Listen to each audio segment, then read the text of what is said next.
A long way from the Champs-Élysées, the Gilets jaunes protesters remain mobilised.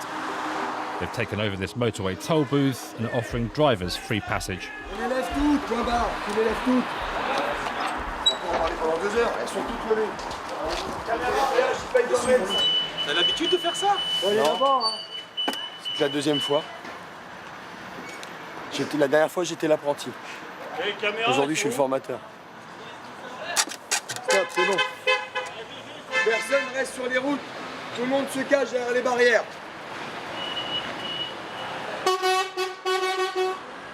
Jacques is a teacher at a technical college and one of the group's organisers. Le gilet jaune qui est dans la rue ce soir, c'est ce qu'on appelle The gilets jaunes that you see in the streets, they're mainly middle class. les gens du milieu, quoi. Voilà, c'est la classe moyenne. And they're being bled dry financially. Et bah là, la classe moyenne, ouais, on l'a saigné. The wealth gap is getting wider, and we've reached a point where there are the very rich and the very poor, and more people are slipping into poverty. D'un côté à un autre. Votre ticket, monsieur, si vous avez. Merci. Merci de même. It's not about whether we're happy with this. It's about finding a solution. That's the most important thing.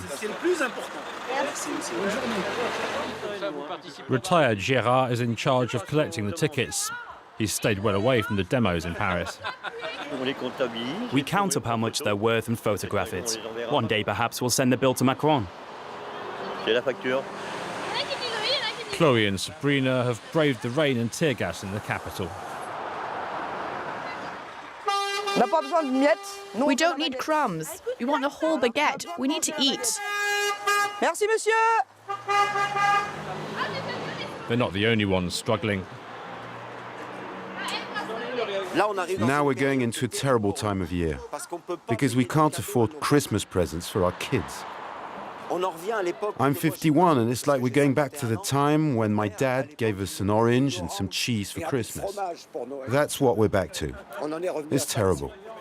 The police haven't intervened, but as they leave at the end of their shift, they tell the protesters it's time to do the same. The Gilets jaunes walk off happy with their haul of tickets. Bonne opération, une belle liasse de billets pour Macron. This is the so-called Peanuts roundabout near Montargis, 120 kilometres south of Paris. It's been in the hands of the Gilets jaunes since November the 17th, when protests against the planned fuel price hike began. It's on the N7 highway, which is known as the holiday road. People back in the day used to take it on a Friday night to go and spend the weekend in Marseille. We can't do that anymore because it costs €350, so it's impossible when you barely earn 3 times that much.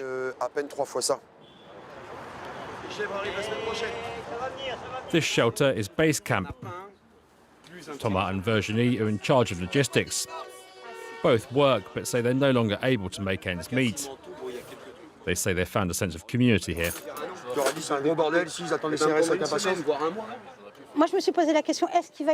We wondered how many people would come here on the first day. Would there be any solidarity? Real solidarity between all the races, all the religions, the united France we've always wanted to see. And on the 17th of November, there were 1,700 of us. So we understood that, yes, solidarity still exists. People here say their purchasing power has nosedived, and there's resentment over the president's abolition of a tax on the wealthy. In an area where people depend on their vehicles, the planned fuel tax rise was a step too far. That was the final straw. We were already drowning in taxes, and with that, we just wouldn't be able to cope anymore.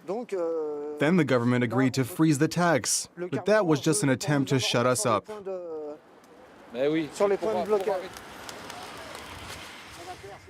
Thomas and Virginie live 15 kilometres from Montargis.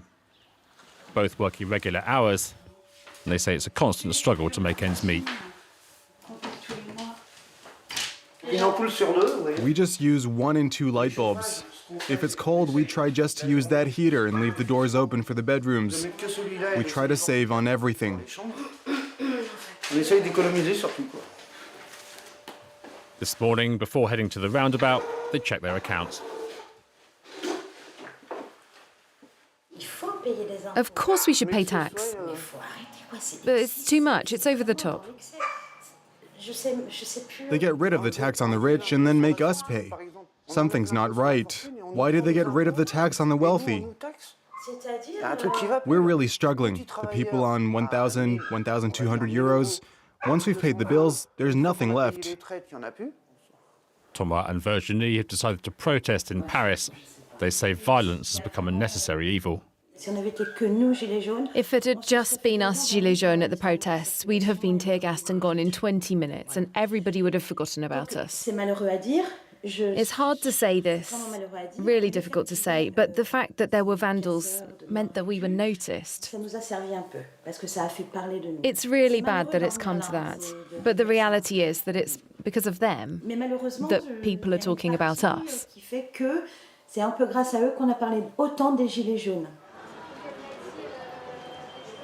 Montargis is a typical medium-sized French town. Unemployment here stands at 12%. In the run into Christmas, trade is slow. The mayor's concerned, with business owners complaining about the impact of the Gilets jaunes blockades. It's affected all of my shops, and profits are down 20 to 25%. And 50% in the one closest to the roundabout. I understand they're suffering, but they're punishing the wrong people. I don't know who they should go after, but it shouldn't be us. We work, we employ people, and create wealth. We're the ones who make the system work, and we're being strangled. I've asked the Interior Minister to clear the roundabouts so that people aren't scared anymore. There's a psychological impact when you see the tires and pallets burning. Tents and the Gilets jaunes, people wonder what's going to happen. The protests have knocked 30% off trade in the town centre. Back at the camp, we meet Clément. He left his home in the Alps to help here and has become the group's PR man. This is wrapping paper. We make the vests and write messages on them. We're not giving up. In English, Portuguese, German, Italian, Turkish. This goes beyond Montargis. I came here for human contact. So many social links have been lost since small local bars, bakers and shops have shut down. They've all been replaced by big chains. Here you can come and end up being friends with someone you only met 2 hours ago. Here somebody wrote the Sixth Republic on one of these vests. They were right. That's what needs to happen. Something new. Something's going to change, but we don't know what it is.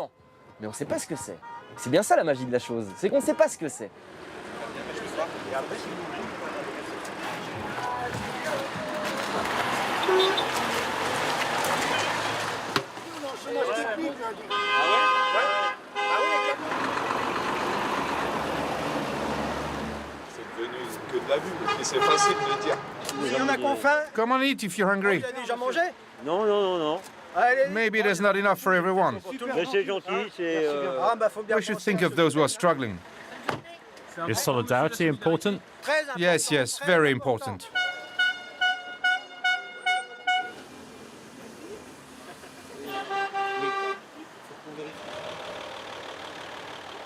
We won't tell your boss.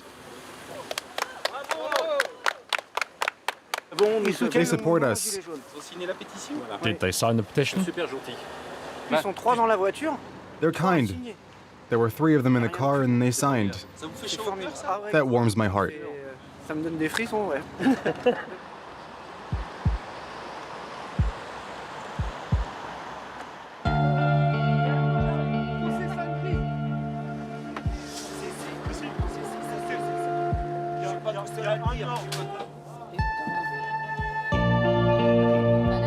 As night falls, a new team takes over. Gerard says he'll spend Christmas here if he has to. Christmas? If they keep up the pressure, we'll still be here. Because unfortunately, there are those that won't be able to celebrate. I think they'll still be here. It wouldn't be the same otherwise. Despite demands which critics say are unclear and often contradictory, the Gilets jaunes are starting to imagine themselves as a political force. I didn't do higher education. The politicians, you see them on TV. I don't understand half of what they say. Maybe I'm stupid, but I just don't get them. I don't know whether they just do it to confuse us. So I'd like to see a Gilets jaunes party that uses simple language that people understand.